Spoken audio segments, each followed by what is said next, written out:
finish this bow?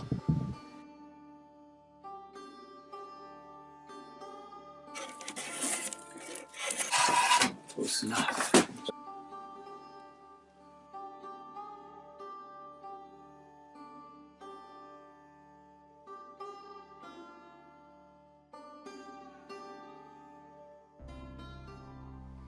Oh, I was going to grab some walnuts, but this is a stain that I made out of walnut shells, or the husks on the shell, and makes a really good stain, and it puts a nice tone to it. I'm going to paint the back of it too. The paint I did not make. I use, I like acrylic because it's flexible, and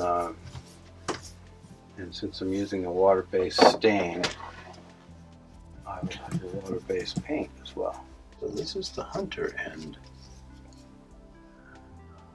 Wow, the grain really comes out. It does. Yeah. Well, ash, the open grain of ash really pulls in the stain. And you think you're going through those growth rings, all those essentially growth rings, right here. That's what those are. So you're picking up every single one. Yeah, which helps to show how in the building of the bow you use those growth rings kind of like you use leaves in a leaf spring. They stack up the same way. Yeah. So you can see how much you can make it equal. Yeah. You're also using them to count. Nice little guide. So you have to count evenly on both sides of the center. Right, so you get a nice even bend, and then of course if there might be a a stiffer part of the limb that has little to do with the number of grain layers, but more in how it grew, that particular spot. But those sort of differences get fixed with the tillering process, which I think we covered that in the early days of this operation.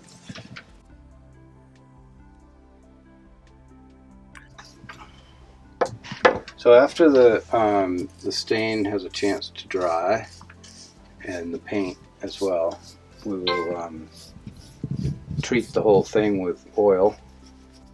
What kind of oil? I use linseed oil with, I cut it with turpentine first for penetration, and then kind of build it up, and back off of the turpentine as we build it up. Right. This, which they call the back of the bow, I'm not going to worry too much about staining it because I'm going to paint it here in a minute. I like that walnut stain. It works real good, and you can use butternut as well. See, it doesn't stay as dark as it was because you wipe it off, but it does pick up that grain. So that's that stained. This is the arrow rest, and I made that out of a piece of deer antler, right where there was a tine coming off of the main beam of the antler. So I cut it and polished it up, and I hit it with a spot of glue, and so it doesn't move around on us. And I've got it grooved here, so I'm going to cut some leather thong and wrap it on good, and then probably do that after I paint the front. And it makes it pretty nice. If you've shot without them before, you probably experience that little bite on the side of your hand from the feather zipping you on the way by. This prevents that. Okay, just come up with a color scheme for the back. That's interesting. Well, what did you have envisioned when you were actually, it's a hunting bow, and what did you kind of envision when you were? Yeah, well, I want it to be subdued, but not necessarily camouflaged in a traditional, modern day camouflage pattern, but subdued and perhaps something a little more prehistoric in its design. Paleo? Yeah, that's good. Well, yeah. The paleo bow. paleo bow. Actually, I don't think the paleo people knew what a bow was. No, they didn't. They were still using Atlatls. Yeah. And fisticuffs. Fisticuffs. You rock. They were jumping out of trees and strangling animals, grabbing Yeah. them by the horns. Yeah, Dropping rocks on dropping rocks. Yep. and chasing them off cliffs. So you're thinking one color, or are you thinking like a? Well, I think I'm going to lay down a base color of a green. And then I think I'm going to do a pattern of probably, what I like is porcupine trail. Oh yeah. And it's a fun design, or motif. It's basically a swirly line that goes down, and it's got a circle in each bay, you know.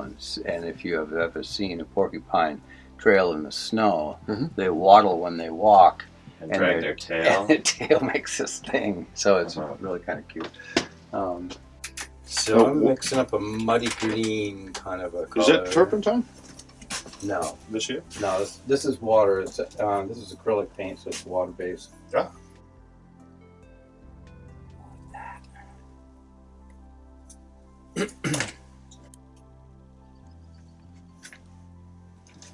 Yeah, that is definitely a earth tone, almost like dark earth. Yeah, like olive, Yeah. not olive drab, but This is a good time of year to be inspired by color.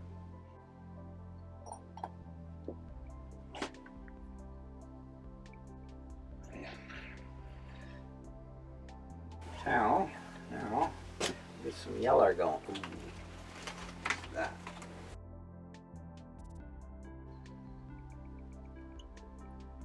Let's see. I'm just going to freehand this because it makes it more funner. I expect nothing else.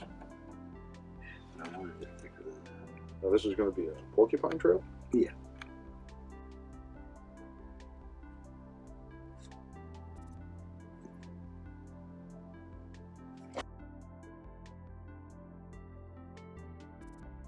Never claimed to be a grand painter.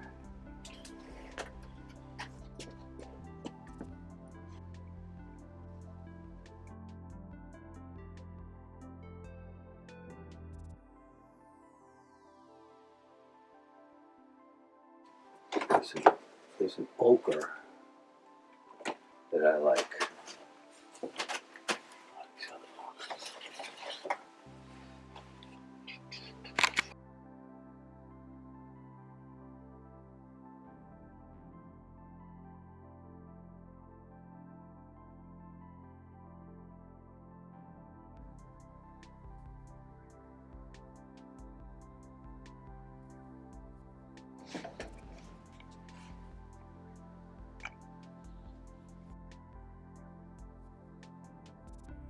This is linseed oil that has some turpentine in it. Not a lot at this point because I've added oil to it.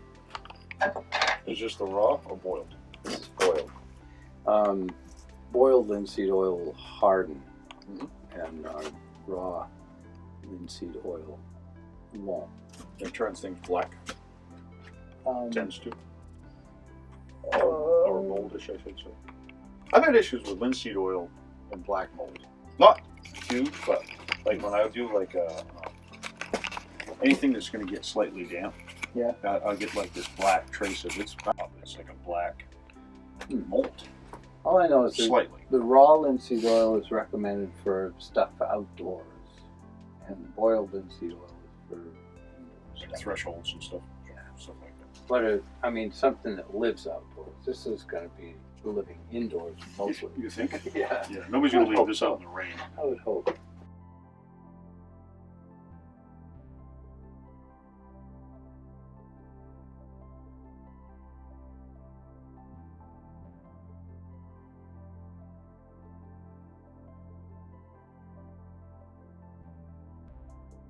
It's got a nice smell to it too, Yes, it does. actually. Yeah, I like linseed. Oh, linseed. Awesome. And you know, the more coats that it gets over the years, the more of a luster it'll get too, and everything. But this is definitely serviceable as is. All right, so I'm going to cut a thong to wrap on this arrow rest.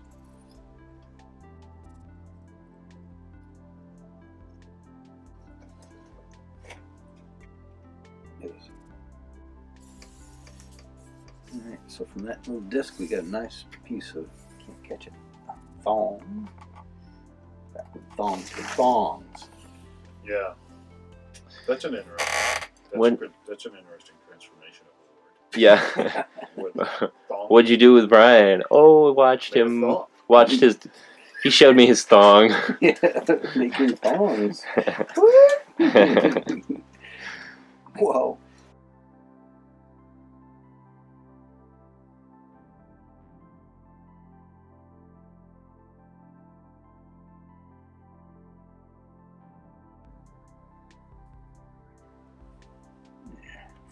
Just right. How about that? I planned that. Sure.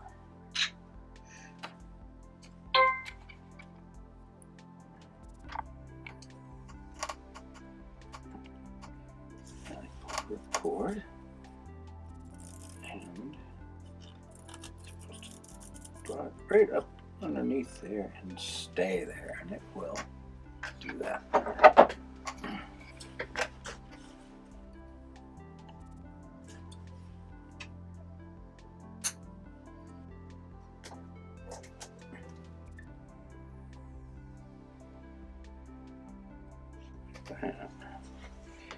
Thanks.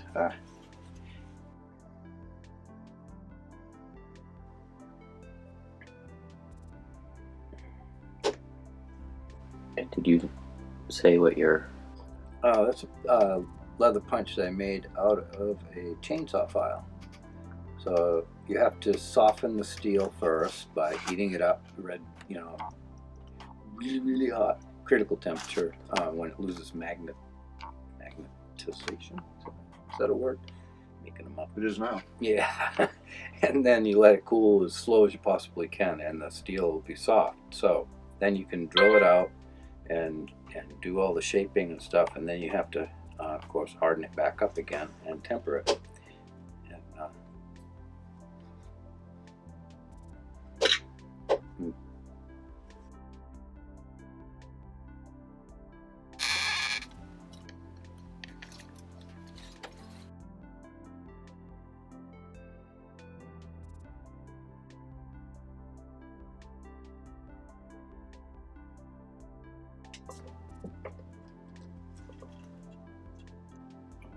Just bringing it to the back of the bow. There. Double it up. Is that a square knot? Yep.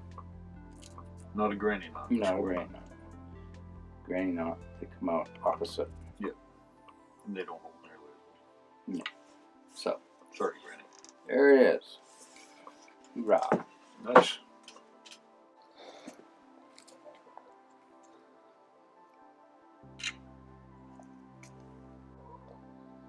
It should work really well. I like it.